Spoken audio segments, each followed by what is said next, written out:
از رفتن سیتا قاسمی در ماه مبارک رمضان. دلیل رفتن سیتا قاسمی به عربستان چی بوده است؟ سیتا قاسمی اکنون کجاست؟ آیا با واقعیت سیتا قاسمی از راه هنر موسیقی خداحافظی کرده است؟ من در این ویدیو پیرامون حقایق همین ماجرا خواهم پرداخت، پس در ادامه با کانال دنیا اینفو باشید.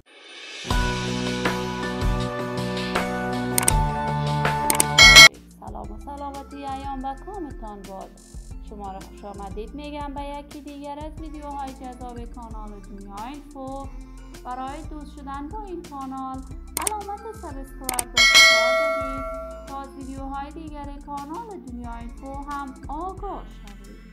سیتا قاسمی هنرمند مشهور، محبوب، ناماشنا و یکی از هنرمندان بدون سر صدا و جنجال در میان هنرمندان افغانستان بوده است.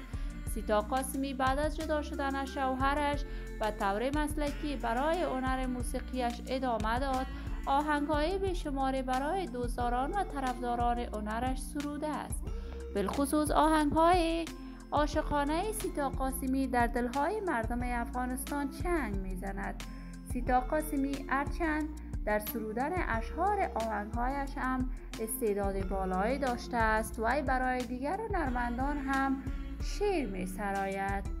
سیتا قاسمی شوهر اولش دارای دو دختر بوده است و در کشور ترکیه زندگی می‌کرد، اما جدیداً سیتا قاسمی تصاویرش را از حج بیت الله شریف نشر کرده است که مورد حمایت و تشویق فراوان دوستان و طرفدارانش قرار گرفته است، ولی معلوم نیست آیا با واقعیت سیتا قاسمی برای همیشه راه هنر موسیقی را ترک گفته است و یا هم خیر.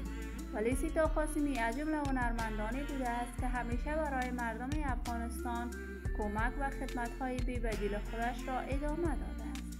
من آرزوی موفقیت، سعادت و کامیابی برای این دختر خانم از بارگاه عزت لایزال خواهانم. دوستان و همراهان خوبم، شما هم نظریات نیکتان را در بخش کامنت با من شریک بسازید. این ویدیو را با علاقه‌مندان و طرفداران سیتا قاسمی به اشتراک بگذارید. اگر تا هنوز عضو کانال دنیا اینفو نشدید، پس برای عضویت با این کانال علامت سابسکرایب را فشار دهید. صحت و سلامتی برای شما نازنینان از بارگاه عزت لایزال خواهانم. تا درود دیگر همه‌تان را به الله منان سپرده موفق و کامگار باشید.